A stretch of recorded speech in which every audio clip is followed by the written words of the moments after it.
मैं भारती को प्रणाम करता हूं, आप सबके गुरु माता पिता को प्रणाम, बच्चों को प्रणाम और सब लोगों को राम राम। सबसे पहले तो हनुमान जयंती की आप सभी लोगों को बहुत सारी शुभकामनाएं। और आज हनुमान जी की कुछ खास बात। जब भी पृथ्वी पर धर्म की स्थापना करनी होती है, प्रभु किसी एक व्यक्ति को अकेले नहीं भेजते, उसके साथ बहुत सारे ऐसे लोगों को भेजते हैं जो उस विशेष व्यक्ति की, जिसे हम भगवान कह सकते हैं, अवतार कह सकते हैं, वह उस व्यक्ति की मदद करते हैं और इस धरती पर धर्म की स्थापना में सहयोग करते हैं।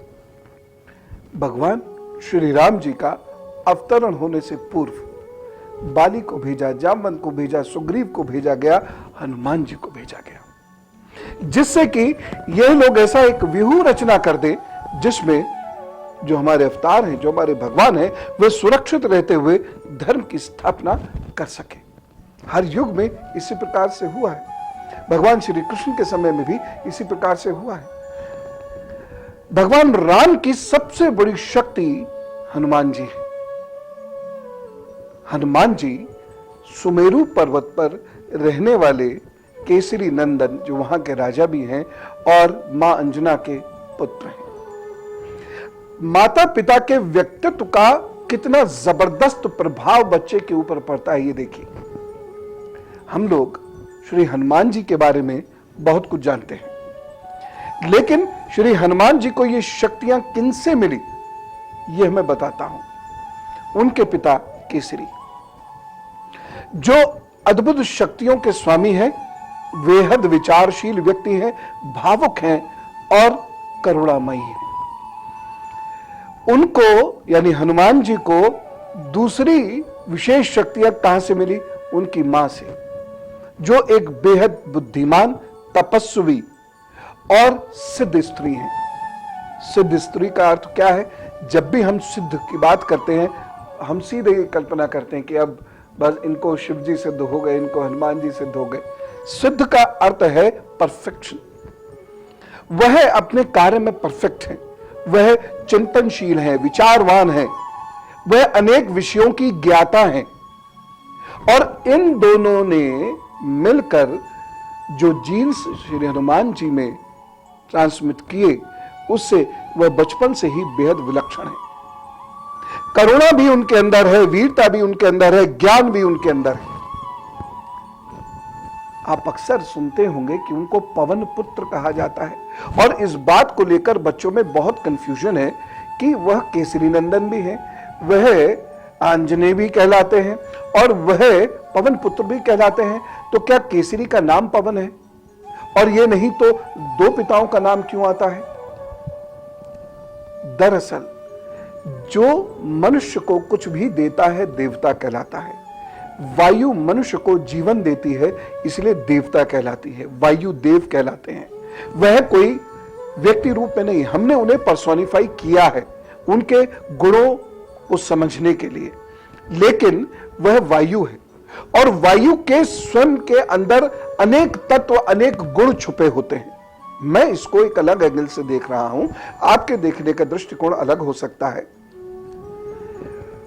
मां अंजना ने वायुदेव की आराधना की है और उन्हें वह सिद्ध करती हैं, जिसकी वजह से उनके अंदर ऐसी अद्भुत शक्तियों का प्रादुर्भाव होता है, जिसकी वजह से हनुमान जी को वायुपुत्र भी कहा जाने लगा।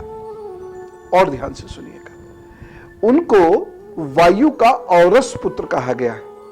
वह शारीरिक पुत्र नहीं है, क्योंकि वायुदेव शरीर नहीं है, वो उनके औरस पुत्र है। औरस का मतलब उनके गुणों के हिसाब से वह उनके पुत्र हैं। क्या गुण? लगातार चल रहे हैं, जीवन है, और हल्के भी हो सकते हैं। वह दूर तक छलांग लगा सकते हैं, हवा में उड़ते नहीं हैं वह पक्षियों की तरह, हल्के होकर दूर तक छलांग लगाते हैं श्री हनुमान जी। इन गुणों के कारण उन्हें औरस पुत्र कहा गया है। वायु के अंदर प्राणदायिनी शक्ति होती है, हनुमान जी में वही प्राणदायिनी शक्ति है। लक्ष्मण जी ने इस शक्ति का अनुभव किया।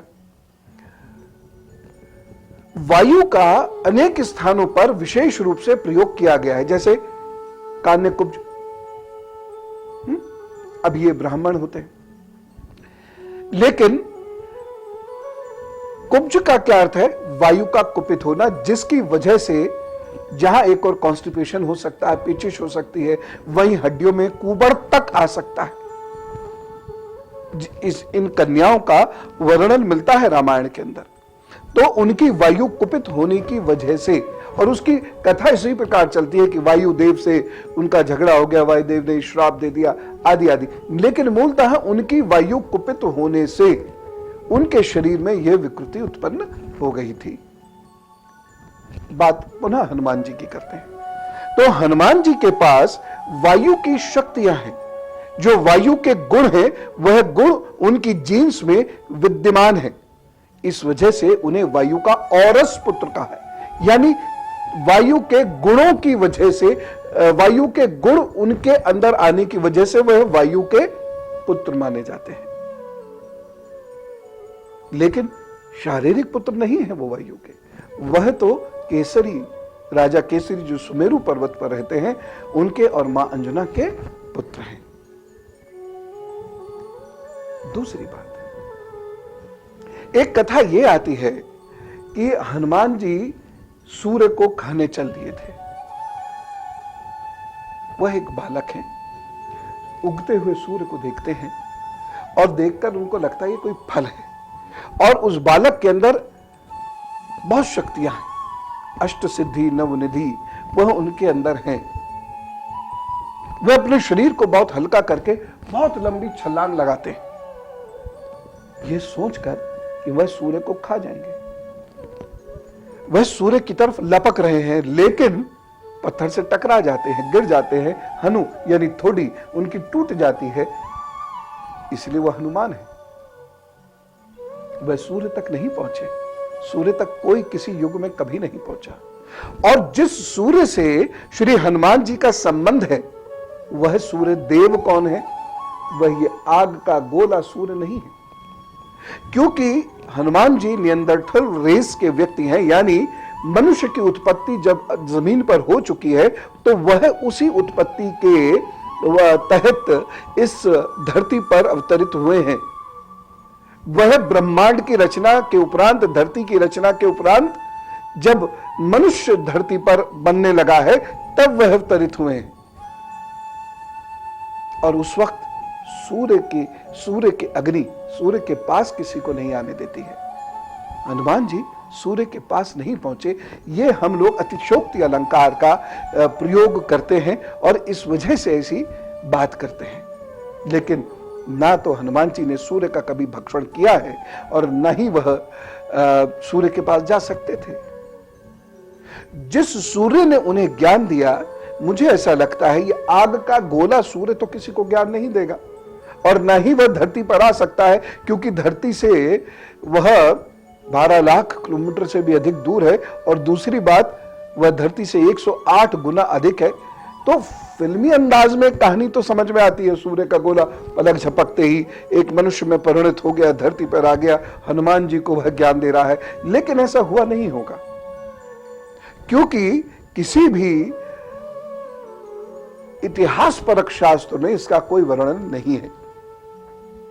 रामायण में भी, रामायण मेरे पास भी रखी है, यहां पर भी जो वर्णन वाल्मीकि जी करते हैं वह यह है, हनुमान नाम वाले ऐश्वर्यशाली वानर वायुदेव के औरस पुत्र थे।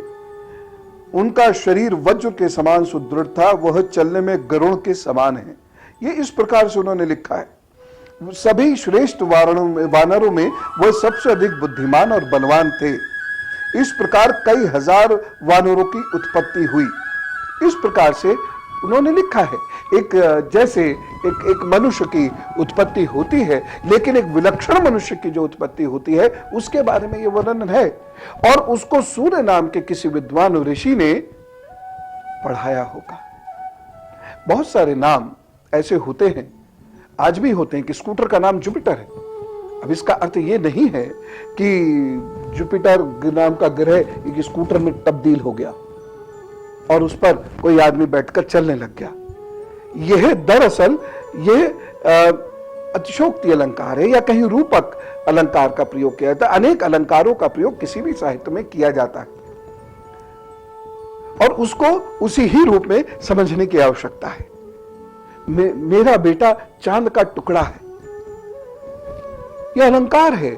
वह हम ये समझना शुरू कर दें कि चांद चटक गया कहीं से और टूटकर मां के घर में समा गया और वो बेटे के मुंह पर चिपक गया वो पत्थर चांद का, ऐसा थोड़ी हुआ। तो लेकिन इन अलंकारों में उलझ जाने की वजह से हम अपने देवता को, ईश्वर को, भगवान को ढंग से समझ नहीं पाते, बस एक कल्पना की दुनिया में चले जाते हैं। खैर, मैं किसी की भावना को आहत नहीं करना चाह रहा, मैं सिर्फ मेरा विचार आप तक पहुंचा रहा हूं। तो श्री हनुमान जी उतने शक्तिशाली व्यक्ति हैं, वात पित्त कफ तीनों उनके अंदर संतुलित है। वह सामवेद के ज्ञाता हैं, वह बहुत सुंदर भजन गाते हैं और इसीलिए वह बंदर नहीं है, वन में रहने वाले, सुमेरु पर्वत पर रहने वाले एक नर है।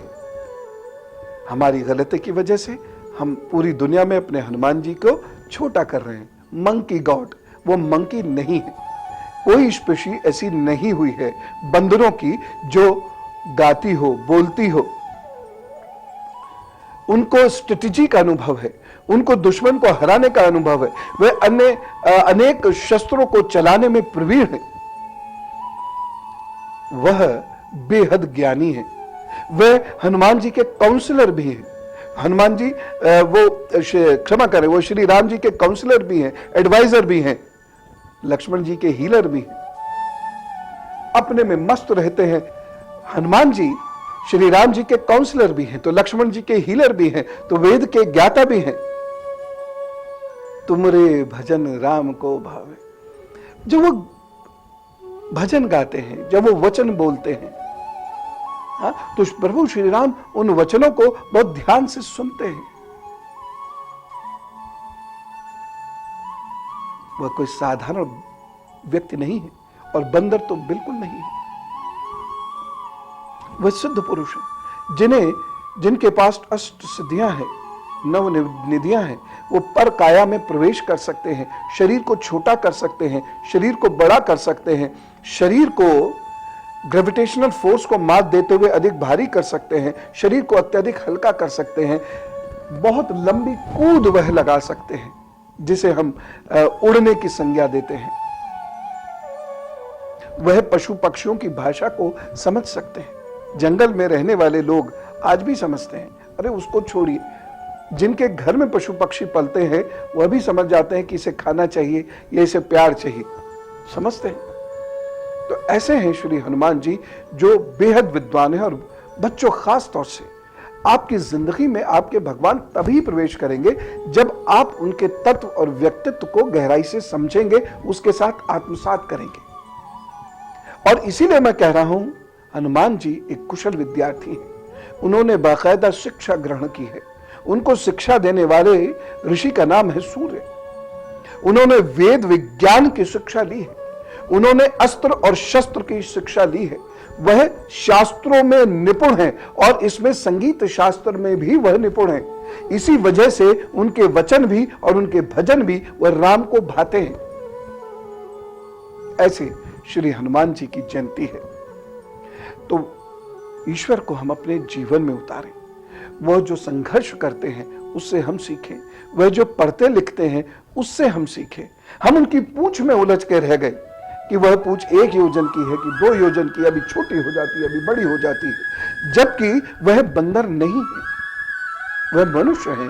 हाँ, होमोसेपियन से थोड़ा पीछे के मनुष्य हैं, इसलिए उनका चेहरा मोहरा अलग सा है। और वह पूंछ इस प्रकार की पूंछ नहीं है जैसे आज के बंदरों की या लंगूरों की होती है।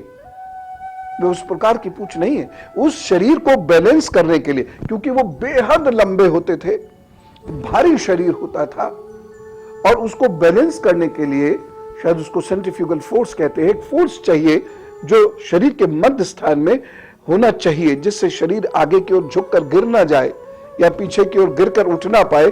उसको बैलेंस करने के लिए और चूंकि वन में रहने वाले नर हैं, उन्हें लगातार पेड़ों पर और पत्थरों पर, ऊंचे ऊंचे पहाड़ों पर चढ़ना रहता है। इसलिए उस शरीर को बैलेंस करने के लिए एक पुच्छाकृति है, टेल बो, वो हमारी आज भी होती है, शरीर के अंदर छुपी हुई है, लेकिन तो उस वक्त वो शरीर के थोड़ा बाहर निकली हुई है, जिससे पूरा शरीर बैलेंस होता है।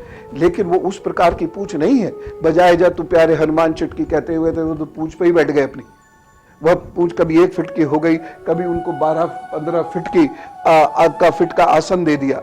इस प्रकार से नहीं है वो, उसमें आग लग सकती है, लेकिन वो पूंछ ऐसी नहीं है कि जो कितने भी योजनों तक फैल जाएगी। यह कुछ कल्पनाएं हैं, लेकिन यदि भगवान के बारे में कल्पना ज्यादा करने लगेंगे ना, तो ये तय है कि भगवान जीवन में उतर नहीं पाएंगे। हम उनकी पूजा तो कर सकेंगे, उन जैसा विलक्षण बन नहीं पाएंगे। तो हनुमान जयंती पर मैं आपसे यही निवेदन करता हूं कि भगवान को जीवन में उतारिए। पंग लंग दंग, आम के पत्ते पर आज लिखिए, आम का पत्ता लीजिए, पंग लंग दंग सिंदूर से लिखिए और इसको श्री राम जी के चरणों में रख दीजिए। पीपल के पत्ते पर भी ऐसा आप लिख सकते हैं, या फिर किसी स्वच्छ जल नहर आदि में उसको प्रवाहित करके और थोड़ी देर बैठ के ओम हं हनुमते नमः का जप कीजिए, और या फिर सुंदरकांड का पाठ कीजिए, और या फिर आप हनुमान चालीसा का व्रत ले लीजिए कि आज 3 हनुमान चालीसा एक साथ, या 5 या 11 ऐसा कुछ पढ़ेंगे, और हनुमान जयंती को सुखपूर्वक मनाइए। हाँ, दान जरूर कीजिएगा, क्योंकि त्योहार तभी पूर्ण होता है जब किसी भूखे या गरीब या लाचार व्यक्ति की हम मदद कर पाते हैं, जो हनुमान जी ने की थी, जो उनकी प्रकृति भी है। तो पुनः हनुमान जी की आप पर कृपा हो, इस कामना के साथ मैं विदा लेता हूं। जल्दी मिलूंगा डिवाइन मीटिंग्स में, सब्सक्राइब जरूर कर लीजिएगा। राम राम, नमस्कार, भारत माता की जय और हनुमान जी महाराज की जय।